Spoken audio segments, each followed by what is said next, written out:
Manager of Romney Horse, and I must say that he still remains confident.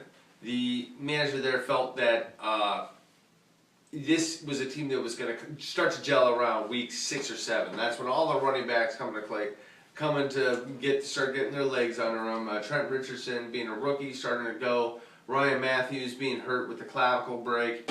Now he's starting to go. Obviously, bit concerning that Ryan Matthews was benched because of fumbling, but I think he acquitted himself well towards the end of the game. And so hopefully he'll be back on track.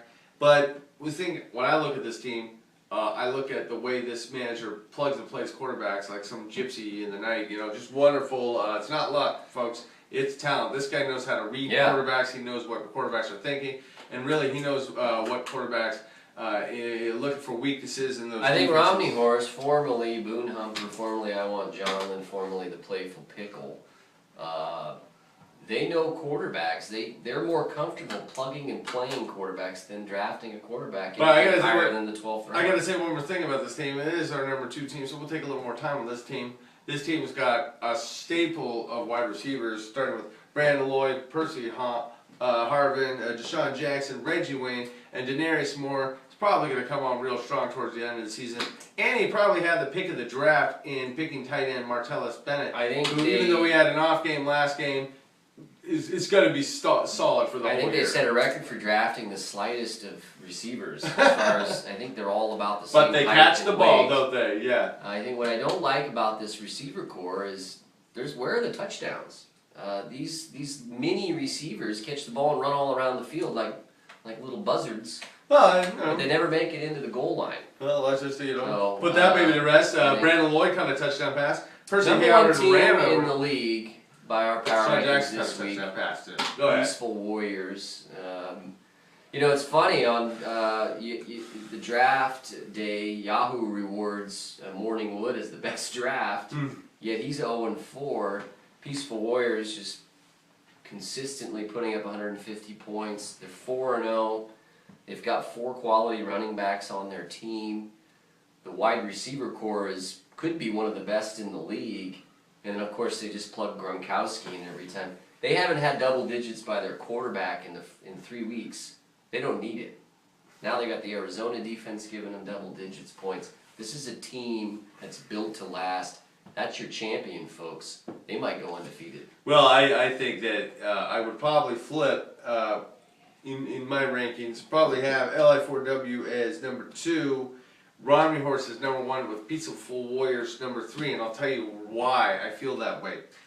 His receivers aren't that good. You know, Demaryius Thomas for Denver has had a little bit of time, a little bit of trouble holding on to the ball. I think his skill set goes to more of a bomber like a Matt Ryan or a deep ball thrower like Jay Cutler.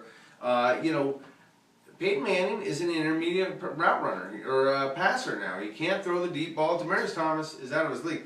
The only good thing is that he's got Torrey Smith, who's kind of had a bit of a breakout after the tragic personal events in his life.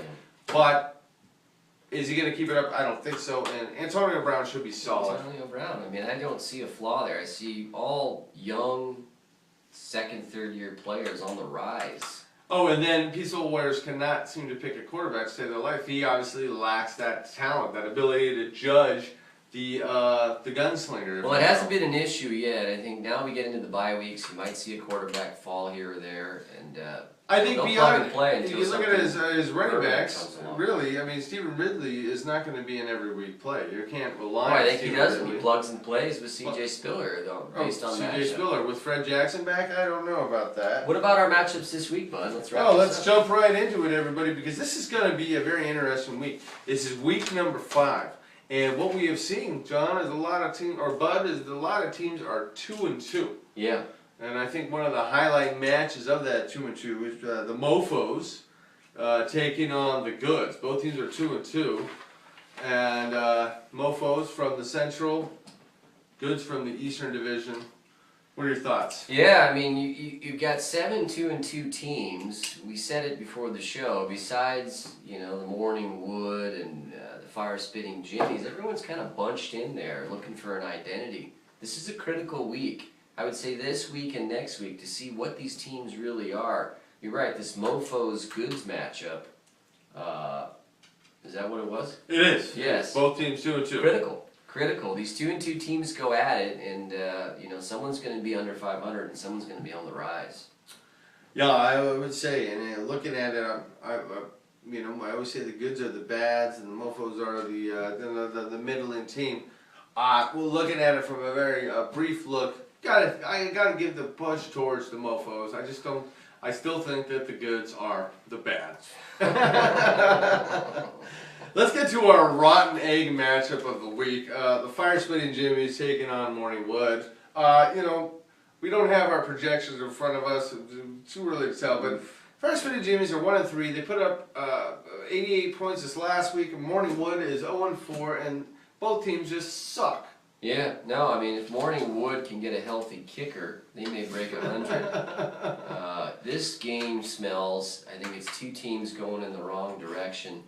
But a pivotal game. It's early. We know the early ripe, early rotten scenarios. Some of these teams that get the fast starts.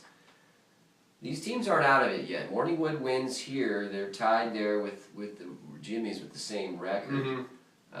But you go 0-5 to start the season with the roster he has. He can count on 3 or 4 more losses, and it's over. Wow, unbelievable. Well, I mean, who needs this game more? Because you look at the Morning Wood, that Central Division is weak. I could see the Dr. Dick falling apart. I could see the Mofos falling apart. Fire Spitting Jimmy's and Morning Wood, they need to win this game because Romney Horse, the Goods, and the Rollers, they both seem to be too good. I disagree. I think that, as I said to open the show, the East is down this year. You've got 3 of the Eastern teams in the lower half of the Yahoo rankings. I don't have them ranked high in my power rankings either. If Morning Wood loses and goes to 0-5, I think they can still hang on and do something. But the Jimmies at 1-4 are right in it. I mean, the East is lousy, and unless somebody takes control of that division, and right now it's Romney Horse. Romney Horse. I mean, these other teams, they might be 2-3 win teams. You might have 2-3 win teams in that division. Right on, right on. Well, let's go to our feature matchup of the week, and that would be the Peaceful Warriors at 4-0 taking on Mason Keat Colby at 2-2. This is a huge matchup for Mason Keat Colby. It's a rivalry, a battle of pride, and Peaceful Warriors are getting a little arrogant, a little high on their horse. They won last year, and now they're 4-0. Are they going to be 5-0? I think so. I think it is a bitter division rivalry. These two teams meet at least twice a year, if not 3 in the playoffs. Mason Keat Colby's never beat the Warriors in the playoffs, obviously. But in their division record's not too much better either. The Peaceful Warriors have ownership on MKC. It's been historically the case. And I think this week, with the Raiders being on a bye and no McFadden, he's going to have to find points from somewhere else. Maybe the return of Jackie Battle to his roster. Wow. We'll see. If there is a move to be made, you can rest assured that MKC will try to do it. I have a different take on that game. I think that McFadden being out will actually force MKC to think outside the box. Maybe he does get that Jackie Battle, and I think he probably comes away with a win. All right, up next, Dr. Dick at 2-2 taking on Lunches for Wimps at 3-1. Now this is, can Lunches for Wimps, as a divisional battle, can Lunches for Wimps keep it going? Yeah, I think they can. I think the Dick is all over the place. They're relying on Tony Gonzalez to win them games, and I think that's a poor formula down the road. You may get 1 or 2 more big games out of him, but come on. Well, I honestly look at the Dick and I say to myself, what are some of these teams thinking when they draft? And